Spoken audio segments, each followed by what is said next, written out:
कि भाई का घुटना चेंज हुआ है, लेकिन अब परेशान नहीं हो, अभी नहीं हुआ। ठीक है, अब घुटना चेंज हुआ है तो होता ये है, I am assuming this left one, मैं इस लेफ्ट वन को अज्यूम कर रहा हूँ। होता ये है कि हम इसको बिल्कुल ना इस तरह एक्सटेंड करके सीधा करके ब्रेस लगा देते हैं। अच्छा, फिक्स कर देते हैं। फिक्स इसलिए करते हैं, स्टिचेस लगे होते हैं और उसके अंदर अभी जख्म जो है वो काफ़ी ज़्यादा होता है, तो ब्लीडिंग का खतरा होता है, और फिक्स करके हम उसको हील करने का टाइम देते हैं। अच्छा, लेकिन हमने उसको ऐसे छोड़ना नहीं होता। ये है टेक्निकल बात, जो लोग गलतियां करते हैं मैं वो बता रहा हूँ। अच्छा, करना क्या होता है कि डेली बेसिस पे उस ब्रेस को खोलना होता है। फिजियोथेरेपिस्ट आता है, फिजियोथेरेपिस्ट आकर उस ब्रेस और पट्टी को रिमूव करके यहाँ से हील से मूव करवाना शुरू करता है, और इतना मूव करवाता है जितना पेशेंट आसानी से मूव कर सके। अच्छा। इसको हम कहते हैं simply heel slide. Okay, heel को स्लाइड कर रहा हूं मैं फॉरवर्ड और बैकवर्ड, और फर्ज कीजिए कि अभी इनका घुटना सिर्फ इतना ही अलाउ कर रहा है। प्रेशर आपने इनको नहीं दिया? मैंने कोई प्रेशर नहीं दिया। ओके। इसको हम कहते हैं कि नॉर्मल रेंज ऑफ मोशन जो इनकी बॉडी पेन फ्री इस वक्त अलाउ करेगी।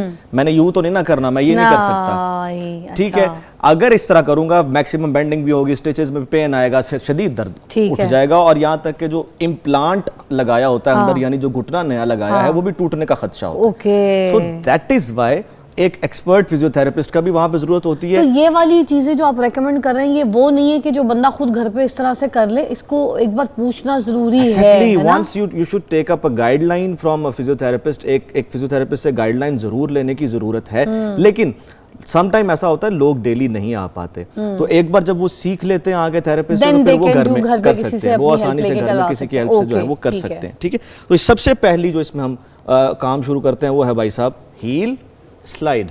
ठीक है, हील से मूव करना है फॉरवर्ड बैकवर्ड 20 टाइम्स। 4 घंटे के बाद हम कहते हैं पेशेंट मूव करे, क्योंकि होना ये है, लोग परेशान हो जाते हैं, डॉक्टर साहब मैंने घुटना चेंज कराया तो मेरी टांग ही नहीं उठ रही, यहाँ थाई के ऊपर यूं यूं यूं यूं शिवरिंग हो रही है, मुझे पावर ही नहीं आ रही। भाई पावर इसलिए नहीं आ रही कि यहाँ पर कट्स लगे हैं, Oh my God, इनहिबिशन हुई है, थोड़ा टाइम लगेगा, ये ठीक होना शुरू हो जाएगा। अच्छा, ठीक सर ये क्या रिकवरी टाइम क्या होता है? इसका रिकवरी टाइम 1 महीने से लेके 3 महीने तक, और कुछ में 6 महीने तक है। 6 पहले महीने भी? एग्जैक्टली लेकिन पहले जो 2 हफ्ते हैं उसमें पेशेंट को चूंकि मेजर चेंज नजर आ जाता है, उसको ये समझ आ जाती है, वो चल रहा होता है, सर्जरी के फौरन बाद वो चलता है, वो वॉक करता है। सर तो फिर सही डरते हैं ना लोग कि ना ही वो रिप्लेसमेंट। नहीं देखें, अल्लाह ना करे अगर किसी का घुटना बिल्कुल ही जुड़ गया, चल ही नहीं रहा, वो और हर वक्त दर्द है, वो ज्यादा दर्दनाक है या ये ज्यादा दर्दनाक है, आप ये सोचें। हाँ, ये भी तो जो बैठ गया बिल्कुल, जो कुछ भी नहीं कर पा रहा, ना उठ पा रहा, ना चल पा रहा, हर वक्त अपने घुटने पकड़ के बैठा हुआ है, जो खातून या जो बंदा जो भी है, तो वो हर वक्त की दर्द से उसे हम कहते हैं कि भाई 2 हफ्ते बर्दाश्त कर लो। रिप्लेसमेंट जो है आप कह रहे हैं किसी को 6 महीने भी लग जाते हैं, सपोज किसी को 6-7 महीने लग गए, उसके बाद जब ये रिप्लेसमेंट हुई है, ये दर्द गया है, ये ठीक हुआ है, ये एक्टिव हो गया है, तो फिर जैसे आपकी मेरी नॉर्मल एक्टिव लाइफ है, वो ये बंदा ये life complete normal active life, जितना आपने घुटना बेंड किया हुआ इतना पूरा बेंड होता है। Oh, really? पूरा चलता है, कोई परेशानी नहीं आती। मसला ये है कि हम स्टेजेस में चलते हैं ना, हम स्टेजेस में लेके चलते हैं कि पेशेंट को पूरी रेंज और पूरी पावर मिले। इवन रनिंग भी करवा देते होते हैं हम। कोई टेंशन नहीं है। 15 से 20 साल का उस जॉइंट का लाइफ है। पूरी 15 से 20 साल की उसकी लाइफ है उस जॉइंट की। आज के दौर में हम एआई के दौर में रह रहे हैं, हम तो अब रोबोट से सर्जरियां करवाते हैं और थेरेपी करवाते हैं। सर और ये वाले स्टेप हो गए। अब सेकंड हमारी एक्सरसाइज इसमें जो बड़ी इंपॉर्टेंट है इसी की पावर के लिए, वो है स्ट्रेट लेग रेज, टांग को सीधा उठाना। इसमें मैं आपकी हेल्प कर रहा हूं, लेकिन हेल्प नहीं की जाती। पेशेंट को कहा जाता है होल्ड करें। आपका जोर लग रहा है टांग को उठाते हुए? थोड़ा सा लग रहा है, ज्यादा तो नहीं लग रहा। यही इसकी टेक्निकल बात है कि बहुत ज्यादा जोर, अगर मैं इसको और ऊपर ले आऊंगा तो आपकी पावर बढ़ जाएगी, जोर आपका ज्यादा लगेगा, प्रेशर ज्यादा आएगा। ठीक है, दूसरी ये एक्सरसाइज है। तीसरी एक्सरसाइज है, आप करवट लें,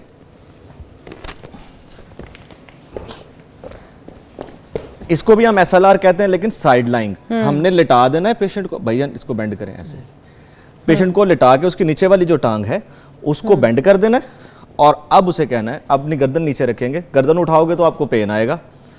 अब उसे कहेंगे अब टांग इस तरह सीधी ऊपर उठाओ। इसको कहा जाता है साइड लाइंग एसएलआर। और देखें ये मैं स्पेशली इन मसल्स के लिए कर रहा हूं।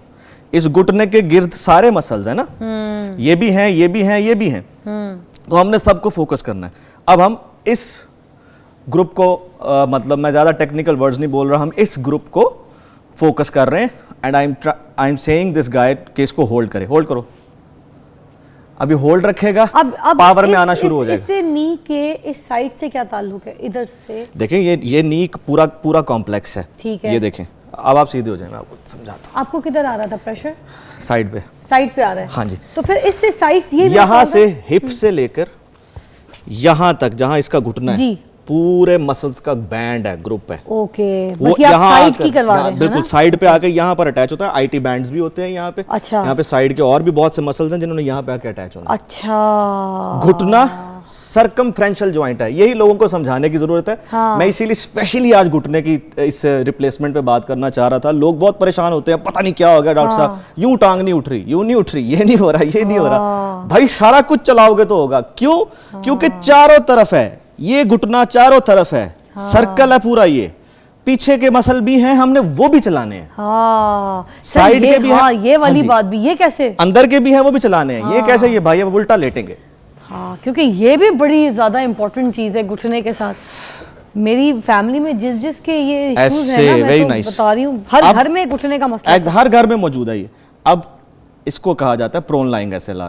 ठीक है, उल्टा लिटा के अब उठाया। अब आप देखें, आए जरा चेक करें, इस पे हाथ रखें हैमस्ट्रिंग पे, यस, टाइटली, पावर आ गया। दिस इज समथिंग कि जो लोग मिस करते हैं और फिर कहते हैं सर्जरियां ना करवाएं जी, थेरेपी, बस जोड़ खराब हो जाएंगे, ये हो जाएगा, वो हो जाएगा। जनाब आप थेरेपीज करवाएं, उसके बाद प्रॉपर थेरेपिस्ट के पास जाएं, प्रॉपर एक्सरसाइजेस कीजिए।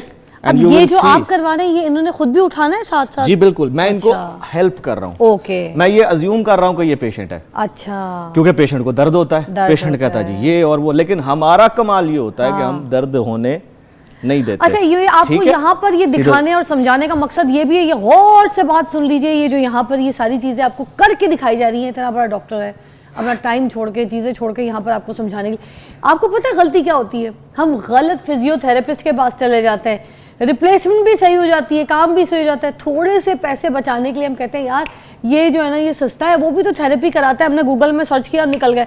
हमें ना उसके पुप्पे का पता होता है, ना उसके आबाओ अजदाद का पता होता है, डिग्री का भी नहीं पता होता। हाँ, किसी का डिग्री भी है कि नहीं है, पता ही नहीं होता। और जाके हम जब बैठते हम ये नहीं कहते भाई अपनी रिपोर्ट दिखाएं।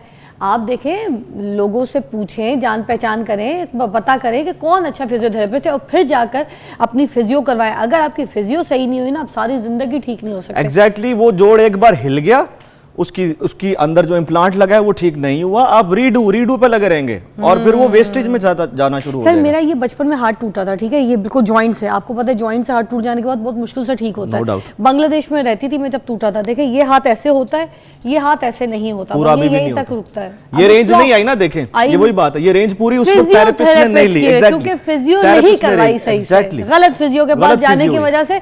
तो अब ये देख ले, मैं हाथ मेरा में आपका पूरा बेंड नहीं होगा, नहीं होता, और मैं टुंडी हो गई हूँ, देखा जाए टुंडा कहते हैं। अच्छा, अब आपने करना ये होता है कि 7 से 14 दिन में, परेशान ये भी नहीं होना कि जी पूरा घुटना क्यों नहीं बैंड हो रहा, मैंने तो चेंज करवा लिया है। ओ भाईजान, इसको लगेगा टाइम। अच्छा, 2 हफ्ते में कम से कम आप यहाँ से यहाँ तक आएंगे। ओके, 30 डिग्री 40 डिग्री तक आ जाएंगे। अच्छा। फिर 4 हफ्ते में हम इसमें सर्जन्स के साथ राब्ते में होते हैं, उसने सर्जरी की होती है, वो हमें गाइड कर रहा होता है कि अभी नहीं इतनी जल्दी रेंज लेनी, क्योंकि अंदर प्रोसीजर जरा डिफरेंट होते हैं। फिर वो हम अगले 2 हफ्ते में कहते हैं डॉक्टर साहब हम 90 पे ले आएंगे, 90 डिग्री पे ले आएंगे। फिर हम कहते हैं कि डॉक्टर साहब हम 120 पे ले आएंगे। ओके, फिर हम कहते हैं डॉक्टर साहब 130 पूरी रेंज लेंगे। सही, ये पूरी रेंज है। और ये सारा काम फिजियो का है, जिसमें उसने 2 से 3 माह लगाने हैं। और फिर जाके उसने एक ब्रेक लेंगे, ब्रेक के बाद वापस आते हैं तो कुछ एक्सरसाइजेस तो आपको बता दी, कुछ और भी इंफॉर्मेशन जो आपको बताना जरूरी है, उस पर लोग बात नहीं करते, उस पर करेंगे। अच्छा भाईजान बैठ जाए, तो ब्रेक लेते हैं, ब्रेक के बाद आपको ज्वाइन करते हैं नी रिप्लेसमेंट और उसके बाद की फिजियो के ऊपर बात करें, जो कि सबसे इंपॉर्टेंट होती है। फिजियो सही नहीं होती है तो नी बर्बाद है, ऑपरेशन कराने की कोई जरूरत नहीं है। Welcome back. नी रिप्लेसमेंट के बाद जो फिजियो है उसके ऊपर बात कर रहे हैं, डॉक्टर शम्स हमारे साथ मौजूद हैं। कुछ एक्सरसाइजेज अभी आपको ब्रेक से पहले दिखाई। अच्छा, यंगस्टर्स में ऐसी चीज़ें क्यों आ रही हैं, ऐसी हरकतें क्या कर रही हैं या कर रहे हैं, जिसमें क्या लाइफस्टाइल की ऐसी चेंजेस आई जिसकी वजह से 40 की एज में भी, 35 की एज में भी नी रिप्लेसमेंट सुनने में आ रहा है? देखें, क्वाइट ब्रॉडर डोमेन क्वेश्चन, इसमें बहुत सी चीज़ें आप ऐड कर सकते हैं। मैं बार बार लाइफस्टाइल को इसलिए ऐड करता हूँ क्योंकि ज़्यादातर आपका हैबिट्स ही होती हैं जो आपको स्पॉइल करती हैं। अब खाने में सारे कहते हैं, अब बच्चे हैं छोटे, उनसे हम सीखते आ रहे हैं, किताबों से पढ़ते आ रहे हैं, आपने कार्बोहाइड्रेट्स लेने हैं, आपने प्रोटीन्स लेने हैं, आपने विटामिन्स लेने हैं, फ्रूट्स लें, जूसेस लें, पानी का इंटेक ज़्यादा रखें, अपने आप को हाइड्रेटेड रखें, ठीक है। आपने जॉइंट्स के लिए स्पेशल प्रोटीन्स इंटेक के लिए आपने कभी कीमा भी इस्तेमाल करना है, कभी मटन इस्तेमाल करना है, कभी आपने बीफ इस्तेमाल करना है, हाई इंटेक भी कभी आपको चाहिए। लेकिन हमारे यहाँ प्रॉब्लम ये है, एक तो ये रेस्टोरेंट्स ने बड़ी माजरत के साथ ये जो ऑफ़र सिस्टम शुरू हुआ है ना, और जो पैकेज सिस्टम शुरू हुआ है, और ये जो टेंटलाइजिंग किस्म के जा के वो वीलॉग्स बना के लोगों को इन्होंने मूव किया, यंगस्टर्स को मूव किया अपने ऑडियंस बनाने के लिए, इन्होंने सवाए जंक के कुछ नहीं खिलाया इन्हें। सारी बच्चियां माजरत के साथ, बहुत सी स्पोर्ट्स वुमन को मैं जानता हूँ, बहुत से स्पोर्ट्स मैन को मैं जानता हूँ जिनके साथ जो मेरे क्लाइंट्स हैं, आप उनसे ये पूछें कि आप क्या एक नॉर्मल बंदे का भी डाइट लेते हैं? नहीं लेते। आप इतना पानी पीते हैं कि वो 8 से 10 गिलास? नहीं सर, बस लगे रहते हैं, जाते हैं वहाँ दफ्तर में चाय पी लेते हैं, कहीं पे मतलब बैठे हो चाय पी लेते हैं, कॉफ़ी ले लेते हैं। मतलब आपका डाइट से शुरू होकर, अच्छा फिर उन्हें ये पूछें कि आपका स्क्रीन टाइम कितना है? बहुत ज़्यादा है। अच्छा रात को आप कब सोते हैं? सुबह 4 बजे। सर मैं तो कहती हूँ कि जोड़ों का दर्द, हड्डियों में तकलीफ, ये पेन, ये पोस्चर ख़राब, ये सारा कुछ जो दर्दें निकल के डिस्को कर रही हैं, ये सिर्फ और सिर्फ सोशल मीडिया के ऊपर बैठे रहने से, हर वक्त जो मोबाइल यूजेज है ना, लैपटॉप, ये सब चीज़ों का जो यूजेज है, इसकी वजह से पूरी बॉडी पेन निकला है, ऐसी ऐसी जगहों का दर्द निकला है जब पता भी नहीं था कि इधर कोई दर्द भी होता है। दिल का दर्द पता था, अब तो जिस्म के रोम रोम में दर्द शुरू हो गई है। बिल्कुल। और फिर इनसे कहें आप पे से कोई एक्सरसाइज करता है? नहीं। आप खेलने गए हैं तो उससे पहले आपने 30 मिनट से लेके 1 आवर का जो आपका एक डिसाइडेड वार्म अप है, आप करते हैं? नहीं। आपने किसी कोच से गाइडेंस ली है? आपने कितने ओवर्स दिन के अंदर करने हैं? नहीं। लाइक वेरी रिसेप्टिव ऑडियंस, हम जिस ऑडियंस को डील कर रहे हैं बड़ी ही रिसेप्टिव है, वो मतलब उसको पता भी है कि मैं गलत हूँ, लेकिन वो अपने आप को चेंज भी नहीं करना चाहते। अभी रिसेंट आपको एक बात बता रहा हूँ कि एक क्लाइंट आया मेरे पास, उसके साथ एक और बंदा, उसके अटेंडेंट आप कह लें, वो मौजूद था। अब वो उसको बार बार कह रहा है, मुझे कह रहा है कि डॉक्टर साहब प्लीज़ इसको कुछ ऐसा कहें कि ये बात ही मान जाए। आप लोग मतलब सुनना ही नहीं चाहते, आपको बता के आप सोशल मीडिया भरा पड़ा है, ठीक है। आप हमारे ही चैनल, हमारे जो प्रोग्राम है वही देख लें, भरा पड़ा है इन्फॉर्मेशन जितनी अब तक आप लोगों को दे दी है। आप ज़रा गौर कीजिएगा, कमेंट्स आ रहे होंगे, हाँ जी हर कोई अपनी अपनी दुकान चला रहा है। भाई साहब ये दुकान किसके लिए है? फायदा तो आपका कर रहे हैं, हम यहाँ बैठे हैं, आप बैठे हैं, इतना खर्चा एक्सपेंडिचर करके इंफॉर्मेशन दे रहे हैं, हम आप लोगों को बताने की कोशिश कर रहे हैं कि खुदा का वास्ता अपने आप पे रहम करें। क्या बात है, हम पे ना करें। क्या बात है। Thank you so much doctor Shams, आप ऑल द वे आते हैं लोगों की रहनुमाई के लिए, उनकी मदद होती है। मैं कहती हूँ आप इतना टाइम निकाल के लोगों को सिखाते हैं, बताते हैं एक्सरसाइजेस और उनकी केयर्स बताते हैं। Thank you so much for coming.